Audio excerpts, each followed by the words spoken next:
DCP మీ దుకాణాలు ఎవరు వీకిస్తుండ్రు? DCP office ముందు మన సామాన్లు అమ్ముకుందాం, వాళ్ళే కొనుక్కోవాలి. మాకు సాయంత్రం వరకు సామాన్ కొనుక్కోమందాం, లేకుంటే రోజు ఒక అరకిలో టమాటా, అరకిలో బెండకాయలు, కూరగాయలు, అడ్డపావు చింతపండు, 2 కిలోల బియ్యము రేపల్లో కొడతా అంటావు. భూములు ఉన్న భూములు గుంజుకుంటా అంటావు. ఎవరు బతకని ఒక పని చేయి, ఇక నువ్వు ఒక పని చేయి. ఇక వీళ్ళందరినీ నేను పట్టుకొని వస్తా. జలియాన్ వాలా బాగ్లా ఇక పట్టుకో. జలియాన్ వాలా బాగ్లా మన ఏది జనరల్ డయర్ అని ఉండే పంజాబ్లో, ఆ జనరల్ డయర్ ఏం చేసి అందరిని పిలిచి దేశభక్తులంతా. తెలంగాణ ప్రజలందరికీ నమస్కారం. ఇవాళ మనము గాంధీ జ్ఞాన మందిర్ దగ్గర ఉన్నాము. ఇది పాట కోటి. ఈ కోటి అంటే గరీబోళ్ళ దుకాణాలు. ఇక్కడ ఆపోజిట్లో పుస్తకాలు మన ఏది పేద విద్యార్థులు కొనుక్కొని సెకండ్ హ్యాండ్ పుస్తకాలు దొరికేది. అక్కడ ఆపోజిట్లో మొత్తం ఆ పుస్తకాలు దొరికేది. ఇక పక్కన గోకుల్ చాటు. ఈరోజు గరీబోళ్ళు ఎక్కడ ఏమన్నా షాపింగ్ చేయాలంటే హైదరాబాద్ కోటి అని గుర్తుకొస్తుంది. కోటి అంటే ఎట్లా అంటే భారతదేశంలో ఢిల్లీలో చాందిని చౌక్ ఉంటుంది. మరి ఈరోజు మన కరోల్ బాగ్ ఉంటుంది, సరోజిని మార్కెట్ ఉంటుంది ఢిల్లీలో. ఇవన్నీ కూడా పేదోళ్ళ దుకాణాలు ఇవి. అక్కడ ఢిల్లీలోనే ఫుట్పాత్ దుకాణాలు బీకిపియలే. కానీ ఈరోజు ఇక్కడ రేవంత్ రెడ్డి గారు ముఖ్యమంత్రి అయిన తర్వాత ఇంకో ఇది ఫుట్పాత్. ఇది ఈ గోకుల్ చాట్ దగ్గర ఫుట్పాత్. ఈ ఫుట్పాత్ కాడ ఎవరైనా మంది ఉన్నారు బై? ఇగో ఇంత పెద్ద ఫుట్పాత్. ఇక్కడ వరకు దుకాణాలు ఉండే. దాదాపు ఎన్ని దుకాణాలు ఉండే అన్న? మైకేదర్ ఎన్ని దుకాణాలు ఉన్నాయి ఇక్కడ చెప్పు? 120 ఉంటాయి సార్. 120 దుకాణాలు ఉంటాయి. మీ ఐడి కార్డు చేతిలో పట్టుకోండి. ఐడి కార్డులు ఏవి? 120 దుకాణాలు ఉంటాయి. ఐడి కార్డులు అప్పుడు ఇది ఇచ్చి కూడా ఒక 12 సంవత్సరాలు అవుతుంది మాకు ఇచ్చి ఐడి కార్డు జిహెచ్ఎంసీ. అప్పటి నుండి మాకు ఎవరు లేపడానికి అసాధ్యం. ఎవరు లేపలేదు కూడా 12 సంవత్సరాల నుండి. టీఆర్ఎస్ గవర్నమెంట్ ఉన్నది. అప్పుడు మేము కూడా పెట్టినాము. మాకు ఇంత ప్లేస్ వదిలినారు, లైనింగ్ వేసినారు. లైనింగ్ వేసి ఇక్కడ పబ్లిక్ నడవడానికి ఇక్కడ దుకాణాలు పెట్టుకోవడానికి సార్ లైనింగ్ వేసినారు. అప్పుడు ట్రాఫిక్ వాళ్ళు, ట్రాఫిక్ డీసీపీ, ఏసీపీ వాళ్ళందరూ వచ్చి ఇట్లనే సతాయిస్తే 2012 అప్పటి నుండి మళ్ళీ మాకు ఇప్పటి వరకు మొన్నటి వరకు ఏది లేదు. అంత హ్యాపీగా బతికినాం. ఆటోమేటిక్ గా ఏం అర్థం కాలేదు. వచ్చేసి బరాబరి డీసీపీ అంట, కొత్త అయినంట అరవింద్ కుమార్ అంట సారు వచ్చేసిండు. చూసిండు, ఒకరోజు చూసిండు. మొత్తం చూసిన తర్వాత ఇక రాత్రి పూట ఇక చాలు చేసిండు. ఇక ట్రాఫిక్ ఏసీపీ, అసిస్టెంట్ డీసీపీ మేము దొంగతనం చేసినట్టు, మంచి ఏం చేసినట్టు అందరు హడావిడి వచ్చేసి మాకు ఏం అర్థం కాలేదు సార్. ఏం అర్థం కాలేదు. అది అట్లా మరి తీసేసిండ్రు. ఇక పిఎస్ ఎక్కడ మీ దుకాణం ఎక్కడ రాకుండే మార్కింగ్ ఇక్కడ ఉండే సార్. 4 ఫీట్లు, ఇది 8 ఫీట్లు ఉంటాయి సార్. 4 ఫీట్లు అక్కడ, 4 ఫీట్లు ఇక్కడ దాకా మీ దుకాణాలు. ఇక్కడికి వెళ్ళి వాళ్ళు నడుచుకుంటూ పోతారు అంతే కదా. ఆడ పుష్టాలు ఉండే కదా అది వరకు ఉండే సార్. అవి కూడా తీసేసిన తర్వాత అదేదో బ్యాంక్ దగ్గర సబ్వే దగ్గర ఇచ్చిండ్రు. అది అండర్ గ్రౌండ్ ఉంది. ఓ కరెంటు లేదు, మంచి నీళ్ళు లేదు, షెడ్ లేదు. అందకపోతే దయ్యాల కొంపలాగా అయిపోయింది. అక్కడ ఎవరు పబ్లిక్ కూడా రావట్లేరు. అందుకని మా తర్వాత ఇక్కడ అప్పటి నుంటైనా పుస్తకాలు కాకముందుకైనా ఇక్కడ దుకాణాలు ఉన్నాయి. పుస్తకాలు దుకాణాలే. ఫుట్పాత్ ఆక్రమిస్తే చట్ట ప్రకారం చర్యలు తీసుకుంటాం. ఎవరు? Legal action will be taken if the footpath is encroached. Traffic PS సుల్తాన్ బజార్. ఇది తెలంగాణ హోమ్ మినిస్టర్ గారు దగ్గర పెట్టుకున్న రేవంత్ రెడ్డి గారు మీ దగ్గరనే, మున్సిపాల్ మీ దగ్గరనే ఉంటుంది, రెవెన్యూ మంత్రి మీ దగ్గరనే ఉంటుంది. అన్ని శాఖల్ని దగ్గర పెట్టుకుంటావు, మున్సిపల్ శాఖని దగ్గర పెట్టుకుంటావు. ఈ శాఖలని పెట్టుకొని గరీబోడు బతకద్దంటావు. గరీబోడు బతకనికి వీలే లేదంటావు. గత ప్రభుత్వము దుకాణాలు అక్కడికి వెళ్ళి ఇక్కడ దాకా పెట్టుకోమని చెప్పింది. అక్కడికి వెళ్ళి పాదాచారం నడుచుకుంటూ పోయేది. ఎవరికేం డిస్టర్బెన్స్ లేకుంటే రేవంత్ రెడ్డి గారు మీకు తెలియాల్సిన విషయం ఏంటంటే ఈరోజు కోటి అంటే గరీబోళ్ళ దుకాణాలు ఉంటాయి. కోటిలా గరీబోళ్ళ దుకాణాలు ఉంటాయి. గరీబోళ్ళు ఇక్కడ బతుకుతారు, పేదోళ్ళు బతుకుతారు. పేదోళ్ళు షాపింగ్ చేయడానికి వస్తారు ఇక్కడ. కోటి హైదరాబాద్, హ్యాబిట్స్ హైదరాబాద్ అని ఒక జమానాలో చెప్పేది. ఇది అమీర్పేట్ హైదరాబాద్. ఇక్కడ షాపింగ్ సెంటర్లు అంటే ఇక్కడికి వచ్చేటోళ్ళు, ఇక్కడ గరీబోళ్ళు ఎవరున్నాయి ఇక్కడ కొనుక్కొని పోయేటోళ్ళు, గరీబోళ్ళు బతికేటోళ్ళు. కానీ ఈ రోజు నీ వాళ్ళ నోట్లలో కొట్టి వాళ్ళ బతుకు లేకుండా చేసి ఈ రోజు హైడ్రా పేరుతోనేమో పేదోళ్ళ ఇల్లు కూడా కొడతాన్నావు. అర్థమైందా? పేదోళ్ళు ఎవరు బతకనికి లేదు. పేదోళ్ళ గరీబోళ్ళ ఇల్లు కూడా కొడుతుర్రు. ఇక దీని పేరుతోనేమో ఈ రోజు ఫుట్పాత్ ఎంకరేజ్మెంట్ అని అక్కడ ఎంకరేజ్మెంట్ లేదు. ఇక్కడ దాకా మీరే చూపించిండ్రు. వీళ్ళందరికీ ఐడి కార్డులు ఉన్నాయి. ఐడి కార్డులు జిహెచ్ఎంసీ ఇచ్చిండ్రు. అర్థమైందా? ఇగో జిహెచ్ఎంసీ వాళ్ళు ఐడి కార్డు ఇచ్చారు క్లోజప్లో చూపి. జిహెచ్ఎంసీ ఎవరు? Greater Hyderabad municipal corporation street vendor identity card అన్న. భారతదేశ చట్టం ఏం చెప్తుంది? ఇక అన్న లక్ష్మణ్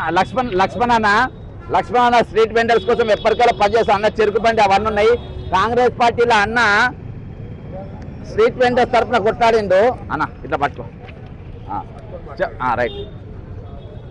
నువ్వు చెప్తా ఉండి నేను పట్టుకుంటా కానీ ఇక్కడికి. రైట్ చెప్పు అన్న. మనకు 2014 నుంచి 14లో అప్పటి యూపీఏ గవర్నమెంట్ ఒక చట్టం చేసి ఇచ్చింది. యూపీఏ ప్రధానమంత్రి ఎవరు? మన్మోహన్ సింగ్ గారు. దగ్గర ఎవరు ప్రధానమంత్రి ఎవరు? మన్మోహన్ సింగ్. మన్మోహన్ సింగ్ కాంగ్రెసా బీజేపీ? కాంగ్రెస్. రేవంత్ రెడ్డి మన్మోహన్ సింగ్ కాంగ్రెస్ అంటే మీ కాంగ్రెస్ ప్రభుత్వము మన్మోహన్ సింగ్ గారు తెచ్చిన జీవో. ఇక చెప్పు చట్టం చెప్పు. రేవంత్ రెడ్డి చెప్పు డైరెక్ట్. ఆ చట్టం క్లియర్ గా చెప్తోంది వీళ్ళని సర్వే చేసి వీళ్ళకి ఐడి కార్డులు ఇచ్చి వీళ్ళకు జోన్ చేయాలి. జెండర్ జోన్ క్రియేట్ చేసి ఆడవాళ్ళను అకామిడేట్ చేయాలి. లేను ఇప్పుడు ఈ 10 ఏళ్ల కాలంలో స్ట్రీట్ వెండర్స్ ను చట్టం అమలులో ఎలాంటి దోహదం చేయకుండా వీళ్ళు ఏం చేశారు? డిస్టర్బ్ కూడా చేయలేదు. అంటే వీళ్ళను లేపను లేదు, స్ట్రీట్ వెండర్ ను అకామిడేట్ చేయలేదు. సరే మా బతుకులు నడుస్తున్నాయి కదా అని మేము కూడా అట్లనే బతుకులు నడిపించుకుంటున్నాం. ఇప్పుడు వచ్చేసి ఏం చెప్తున్నారు? మేము మీకు అకామిడేట్ చేస్తామంటున్నారు. కానీ ఎట్లా చేస్తారు? మా జీవనోపాధి తీసేసి ఈరోజు మాకు బతకడానికి లేకుండా చేసి మేము చేస్తామంటారు. చట్టం క్లియర్గా చెప్తుంది వీళ్ళను ఎక్కడన్నా అకామిడేట్ చేసేంత వరకు. ముందైతే ఫస్ట్ చట్టం ప్రకారము వీళ్ళకి తీయాలనుకుంటే నోటీస్ ఇవ్వాలి. నోటీస్ ఇచ్చిన తర్వాత వీళ్ళకి అకామిడేట్ చేసి ఆ స్థలం నుంచి తీయాలి. కానీ ఏం చేస్తున్నారు ఇప్పుడు? అది ఏమి లేకుండా ఇక్కడ ఆల్రెడీ మనకు చెట్లు ఉన్నాయి. చెట్ల వెనుక మేము వ్యాపారాలు చేసుకుంటున్నాము. ఇప్పుడు పెడెస్ట్రియన్కు కానీ ట్రాఫిక్కు కానీ మేము ఎలాంటి అభ్యంతరం చేయదలుచుకోలేదు. ఎందుకంటే మాకు ప్రజలు ఉంటేనే మా వ్యాపారం, ప్రజలతోనే మా వ్యాపారం. మేము అగర్ వాళ్ళకు స్థలం వదలకుండానో వాళ్ళకు నడవనీయకుండానో చేస్తే ప్రజలు ఉంటే వ్యాపారం అని నీకు తెలుసు, నాకు తెలుసు.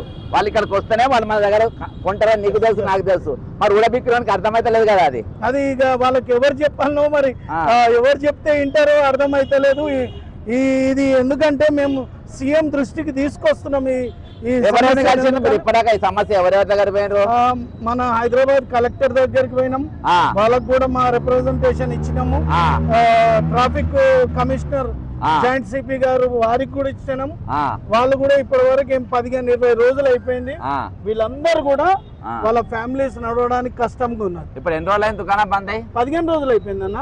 15 పండుగ సందర్భంగా తీసిరు. అప్పటి నుంచి బందే ఉన్నా. సరే నాయకులు ఎవరన్నా మాకు హెల్ప్ చేస్తారంటే వాళ్ళ లొల్లిలో వాళ్ళు ఉన్నారు. ఎలక్షన్స్ నడుస్తున్నాయి, మేయర్లు చైర్మన్ల దాంట్లో ఉన్నారు. మమ్మల్ని హైదరాబాద్ లేవు కదా ఎలక్షన్లు. కానీ మా లీడర్ లేరు కదా, అందరు డిస్ట్రిక్ట్లలోనే ఉన్నారు. అమ్మా మీరు చెప్పండి, మీరు ఏం దుకాణం ఇక్కడ? Teddy bear shop. బొమ్మలు 16 రోజులు. మీరు రోజు ఆ బొమ్మలు అమ్మి ఆ పైసలు తీసుకపోయి బియ్యం కొనుక్కుంటారా లేకుంటే నెల కొంటారా? ఏ రోజు ఆ రోజే. మరి ఇప్పుడు ఎట్లా నడుస్తుంది ఇల్లు? ఏం చేయాలి సార్? ఇక్కడ తిరుగుతున్నాం, అక్కడ ఇక్కడ అందరు లీడర్ల దగ్గర తిరుగుతున్నాం. ఏ లీడర్ దగ్గర పోయినారు? ఎవరు? హనుమంతరావు మాజీ ఎంపీ. ఆయన దగ్గర పోయినావు. ఇక్కడ ఈ సార్ దగ్గర వైసీ సార్ దగ్గరికి వెళ్ళాం. ఎమ్మెల్సీ ఓవైసీ ఆయన దగ్గర పోయినావు. ఇక్కడ మీ ఇక్కడ సుల్తాన్ బజార్ ఎమ్మెల్యే దగ్గర పోలేదా? పోయినాం సార్, గోవింద్ సార్ దగ్గర కూడా పోయినాం. సార్ కూడా మాట్లాడారు. అంటే ఇక్కడ సమస్య మీది పరిష్కారం అవుతుంది అమ్మా అన్నారు. ఇప్పటిదాకా అయితే అంటే ఇక్కడ పోలీసు వాళ్ళు లోకల్ ఎమ్మెల్యేకి ఇంటలేరు, ఎంపీలకి ఇంటలేరు, ఎమ్మెల్సీకి ఇంటలేరు, రాజ్యసభకి ఇంటలేరు. ఎందుకు ఇంటలేరు అనుకుంటున్నారు మీరు? తెలియదా? ఎందుకంటే మున్సిపల్ మంత్రి ముఖ్యమంత్రి దగ్గర ఉన్నది, హోం మంత్రి ముఖ్యమంత్రి దగ్గర ఉన్నది. అర్థమైందా? కాబట్టి వాళ్ళు మీదేం దుకాణం ఇక్కడ? బ్యాగ్ దుకాణం సార్, ఆ? బ్యాగ్ దుకాణం. బ్యాగ్ దుకాణమా? ఏంది మీరు మొత్తం చట్ట వ్యతిరేక కార్యక్రమాలు చేస్తున్నట మీరు? లేదు సార్, మేము రోజు మరి ఎందుకు పీకేస్తున్నారా పోలీసు వాళ్ళు? ఏమో సార్, మేము రోజు పోలీసు వాళ్ళు sir. To the people for the people by the people ఉన్నారు వాళ్ళు. లేదు సార్, అంత మీరు ఇక్కడ మీరు ఇక్కడ చట్ట వ్యతిరేక కార్యక్రమాలు చేస్తున్నారు. లేదు సార్, అది. మీ మర్డరిస్టులు అంట, మీరు లేదు సార్, మీరు రేపిస్టులు అంట, లేదు సార్. మీరు డ్రగ్స్ అమ్ముతారంట, లేదు సార్. మీరు జనాన్ని చంపుతారంట, లేదు సార్, అదేమీ మీరు లేదు సార్. మీరు సుపారీ మర్డర్లు చేస్తారంట. లేదు సార్. మరి ఎందుకు పీకిస్తారు మీరు మంచోళ్ళు అయితే? రోజు బతికెళ్ళం సార్ మేము. అరే మీరు రోజు కూలీ చేసి బతికెళ్ళం సార్ మేము. అట్లానా? అవును సార్. మరి ఎందుకు పీకినా అనుకుంటారు మీ దుకాణంలో? ఏమో సార్, వాళ్ళకి తెలుసు సార్. ఆ? 15 రోజులు మరి వాళ్ళకి పని పాట లేదా, మీకు పని పాట లేదా? ఇచ్చిరు, ఐడి కార్డు ఇచ్చిరు. ఆ? ఇట్లా పోయి నీది ఏ దుకాణము? Book shop. Book shop. Book shop. నీ దగ్గర ఎవరు కొనుక్కుంటారు పుస్తకాలు? స్టూడెంట్స్. అంటే బాగా బలిసిన స్టూడెంట్సా, పేద స్టూడెంట్సా? వీళ్ళు వస్తారు, ఉన్నోళ్ళు కూడా వస్తారు. ఉన్నోడు పేదోడు అందరూ. అక్కడ అయితే second hand books first hand? Second hand కొత్త రెండు అమ్ముతారు. రెండు అమ్ముతారు. సెకండ్ హ్యాండ్ ఎవరు కొనుక్కుంటారు? స్టూడెంట్స్. మీద స్టూడెంట్సా బలిసిన వాళ్ళు కొనుక్కుంటారు సెకండ్ హ్యాండ్? వీళ్ళలో కొంటారు సార్. వీధోడు ఎందుకంటే కొనుక్కున్నారు కాబట్టి కొనుక్కుంటారు కదా. నడుస్తున్నారు. మరి మీరు పుస్తకాలే అమ్ముతుంటారా? పుస్తకాలు వెనక తుపాకులు బాంబులు అవేమన్నా అమ్ముతున్నారా మీరు? అవి మా దగ్గర ఏమంటారు సార్? మరి మీ దుకాణాలు ఎందుకు పీకిస్తారు? పోలీసు వాళ్ళు మీ జోలికి ఎందుకు వస్తారు? ఇప్పుడు హోంమంత్రి రేవంత్ రెడ్డి దగ్గర ఉన్నది, మున్సిపల్ రేవంత్ రెడ్డి దగ్గరనే ఉన్నాయి.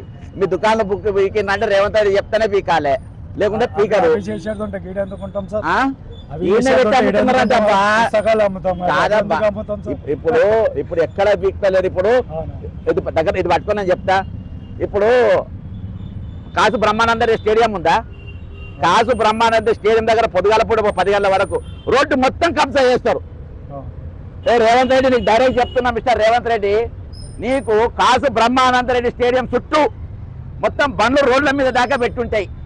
అది ఫుట్పాత్ ఎంకరేజ్మెంట్ అంటే దాన్ని అంటారు. నీకు తెలియకుండా నా దగ్గర తెలుసుకో. నీకు బ్రెయిన్ లేదు, నువ్వు బ్రెయిన్లెస్ ఫెలో అని నాకు తెలుసు. నీకు దమాక్ పని చేస్తలేదు నీకు. అందుకనే పేదోళ్ళ హైడ్రాన్ తీసుకుపోతావు. ఇంద్రమ్మనేమో ఇల్లు కట్టిస్తుంది, మేమేమో ఇంద్రమ్మ ఇల్లు కట్టిందని చెప్పి మేమేమో కాంగ్రెస్ పార్టీకి ఓటేస్తాం. నువ్వేం చేస్తావు? ఆ ఇల్లు కూడా కొడతా అంటావు. అర్థమైందా? ఇంద్రమ్మ భూములు వంచుతుంది. అరే భూములు వంచిన పార్టీ కాంగ్రెస్ పార్టీ కాదని మేము ఓటేస్తాం. ఓటేస్తే ఇవాళ నువ్వు వచ్చి ఆ భూమిని గుంజుకుంటా అంటావు. ఏంటంటే ఫార్మా కంపెనీ పెట్టాలంటావు. తుగ్లక్ పనులు చేస్తావు.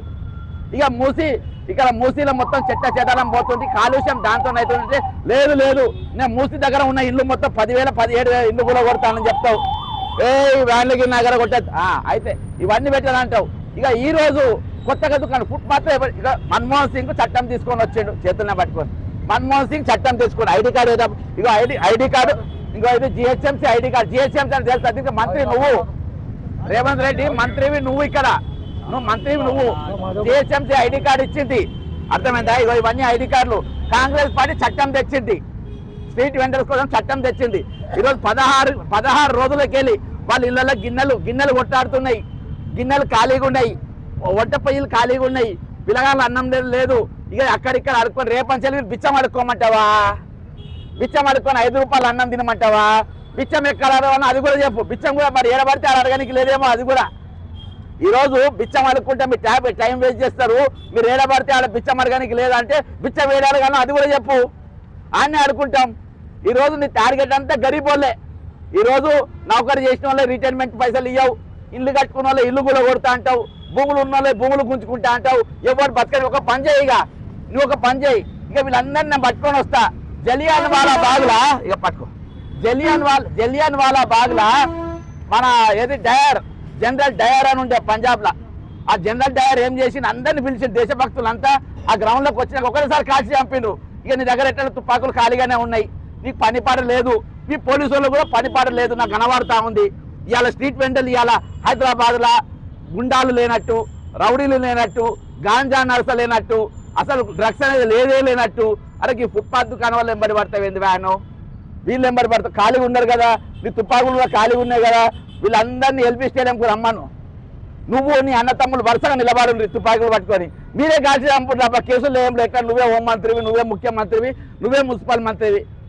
అదే పని చేయగా రిటైర్మెంట్ ఎంప్లాయీను, హైడ్రా బాధితులను, ఈ ఎస్సీ ఎస్టీ భూములు ఎవరైతే భూ బాధితులను, ఈ కోటీలో ఉన్న ఈ ఫుట్పాత్ దుకాణాలను అందరినీ ఎల్పీ స్టేడియంకో జిమ్ఖానా స్టేడియంకో పిలువు. మొత్తం ఆ చుట్టంతా మీ దండుపాలెం గ్యాంగ్ను మొత్తం చుట్టూ రౌండప్ చేయి. అందరినీ జనరల్ డయర్ ఆ రోజు ఎవరు బ్రిటిష్ సామ్రాజ్యవాది ఆ జనరల్ డయర్ ఏ విధంగా జలియన్ వాలా బాగ్లో దేశభక్తులను చంపిండ్రో ఆ విధంగా నువ్వు వీళ్ళందరినీ చంపి పడే ఒకటేసారి పడైపోతుంది. ఇక ఎంత ఎందుకబ్బా ఈ లొల్లంత ఎందుకు? ఈరోజు శారిస్ట్ లెక్క బిహేవ్ చేస్తున్నావు, నువ్వు శారిస్ట్ లెక్క తయారైనవు. ఇంత దుర్మార్గ పాలన గతంలో కేసీఆర్ కూడా ఏ రోజు కూడా ముట్టుకోలేదు అంటే ఏ రోజు కూడా మాట అనలే. నేను 10 సంవత్సరాలు కొట్టాను ఆయనతోని, కానీ ఏ రోజు కూడా మనం ముట్టుకోలేదు. ఈ లోపల ఆత్మని అన్నారు. వీళ్ళు గరీబులు కాబట్టి ఈరోజు మాట్లాడాల్సి వస్తుంది. ఎమ్మెల్సీ చెప్తే వినరు, ఎమ్మెల్యేలు చెప్తున్నారు, మాజీ ఎంపీలు చెప్తున్నారు, అధికారులు చెప్పిన వినరు, యాక్టివేషన్ చెప్పిన ఇయ్యరు. మరి ఎవరు చెప్పాలి? మీకు ఎవరు చెప్పాలి? ఈరోజు మీకు టీఏలు వస్తలేవు, మీకు ఆరోగ్యశ్రీ వస్తలేదు, మాకు ఆరోగ్య భద్రత వస్తలేదు అని చెప్పి బాధపడతారు. ఈరోజు పొద్దుగాల ఈరోజు ఈమె ఆ రోజు దందా జరిగితే సాయంత్రం బియ్యం కొనుక్కపోయి అన్నం వండుకొని తినాలి. ఈరోజు సార్ ఉపాధి పోయిందని ఉసురు తీసుకున్నాడు సార్. చూపి ఉపాధి పోయిందని ఉసురు తీసుకుంటూ చనిపోయింది సార్. ఒకటి చనిపోయింది కూడా. ఎప్పుడు చనిపోయిండు? ఇది వారం అవుతుంది సార్. ఇది స్టార్ట్ అయినా చూపి ఇక ఒక ఆయన ఇక్కడ చనిపోయిండు. ఈయన పేరు ఉపాధి పోయిందని ఉసురు తీసుకున్నాడు, ఆత్మహత్య చేసుకుండు. ఎవరిన పేరు? ఉపాధి పోయిందని ఓ యువకుడు బలవన్ మరణానికి పాల్పడ్డాడు. సంఘటన కుక్కట్పల్లి పోలీస్ స్టేషన్ పరిధిలో జరిగిందంట. మృతుడు పోలీసులు తెలిపిన వివరాల ప్రకారం ఆయన దుకాణం పెట్టుకున్నా, లేకుంటే ఆత్మహత్య చేసుకున్నట. ఇక నువ్వు అదే పని చేస్తున్నా, ఇక ఆత్మహత్యలు చేస్తున్నా ఎందుకు భయ్యా? నువ్వే అందరినీ స్టేడియంకు బిల్లు, అందరినీ లోపటే జిమ్ఖానా చేయాలి. తుపాకులు ఎప్పుడైనా నువ్వు పట్టుకొని తిరుగుతావు కదా తుపాకులు, ఆ తుపాకులు పెట్టి కాయ చంపావు అంటే అందుకనే దరిద్రం పోతుంది. ఇక ఎంత ఎందుకు మాకు? ఎందుకంటే మా దగ్గర విషయం కొనుక్కొని కూడా పైసలు లేవు. నువ్వు అంటే బాగా బలిసినావు, నువ్వు ఆడిడ పెట్టి బాగా సంపాదించినావు. అర్థమైందా? ఇంకెవరైనా మరి చెప్తారా? ఇక మేము ఖచ్చితంగా ఇవాళ మాత్రము లోకాయుక్తాల కేసు ఫైల్ చేయాలని నిర్ణయం తీసుకున్నాము. మేము చేస్తాము. వీళ్ళందరితో దుకాణాలు రేపంచెల్లి వెళ్ళే దుకాణాలు అన్ని బండ్లన్నీ రేపు అన్న మీరు దందా చేసుకోండి. దందా ఎడ చేద్దాం తెలుసా? డీసీపీ మీ దుకాణాలు ఎవరు వీకిస్తుండ్రు? డీసీపీ ఆఫీస్ ముందు మన సామాన్లు అమ్ముకుందాం, వాళ్ళే కొనుక్కోవాలి. మాకు సాయంత్రం వరకు సామాన్ కొనుక్కోమందాం, లేకుంటే రోజు ఒక 1/2 కిలో టమాటా, 1/2 కిలో బెండకాయలు, కూరగాయలు, అద్దపావు చింతపండు, 2 కిలోలు బియ్యము రేపంచాలి. రోజు పోలీసు వాళ్ళు వేయాలి. రేపంచాలి సామాన్లన్నీ తీసుకొని డీసీపీ ఆఫీస్ కాడ కూర్చుంటాము. నేను ముందు వరుసలో ఉంటా. నువ్వు అరెస్ట్ చేస్తావా, కేసులు పెడతావా, జైళ్ళలో పెడతావా, నువ్వు ఏం చేస్తావో నువ్వు చేసుకో. జైళ్ళలో ఉంటే అన్నం పెడతారంట, జైలుకు పోతే అన్నం పెడతారంట. రేపు ఫ్యామిలీతో మన సంచులన్నీ తీసుకుందాము, మన సామాన్లన్నీ తీసుకొని డీసీపీ ఆఫీస్ ముందు కారోబార్ చేద్దాము. కారోబార్లో అమ్మలేదనుకో ఆయననే మనకు రోజు 2 కిలోల బియ్యం ఇవ్వాలి, రోజు మనకు ఉపాధి ఇవ్వాలి, పోరాళ్ళ ఫీజులు కట్టాలి, ఇవన్నీ కట్టాలి. లేకుంటే ఆయన ముందు ధర్నా చేసినాక జైలుకు పంపాలి. జైల్లో ఫ్రీ భోజనం, పిల్లలను కూడా పంపమనాలి. మన కుటుంబాలతో అందరితో పోదాము, డీసీపీ ఆఫీస్ ముందు దందా చేద్దాము. రేపు ఆయన అందరినీ మన పిల్లలను అందరితో పోతే ఏంటంటే మనం ఒక్కరం జైలుకు పోతే మరి వాళ్ళు ఆగమవుతారు కదా. కాబట్టి కుటుంబాలందరితో కలిసి మనం జైలు కాడి పోలీస్ డీసీపీ ఆఫీస్ కాడికి పోదాము. అందరినీ మంచిగా అరెస్ట్ చేస్తారు, అందరినీ తీసుకుపోయి జైల్లో పెడతారు. చిన్న పిల్లల జైల్లో పెడతారు, ఆడవాళ్ళ జైల్లో పెడతారు, మొగోళ్ళ జైల్లో పెడతారు. ఇక మనం హ్యాపీగా చచ్చేదాకా అలానే ఏదో కేసులు పెట్టి మనం అన్ననే ఉంచమని చెప్తాము. రేపంచెల్లి ఆ దుకాణం స్టార్ట్ చేద్దాము. ఇప్పుడైతే లోకాయుక్తాల కేసు చేద్దాం. జై తెలంగాణ, అమరవీరుల కుటుంబాలు వర్ధిల్లాలి. కోటి స్ట్రీట్ వెండర్స్ ఐక్యత, కోటి స్ట్రీట్ వెండర్స్ ఐక్యత, కోటి స్ట్రీట్ వెండర్స్ ఐక్యత. న్యాయం చేయాలి కోటి స్ట్రీట్ వెండర్స్ కు, న్యాయం చేయాలి కోటి స్ట్రీట్ వెండర్స్ కు, న్యాయం చేయాలి కోటి స్ట్రీట్ వెండర్స్ కు. రైట్, పోదాం.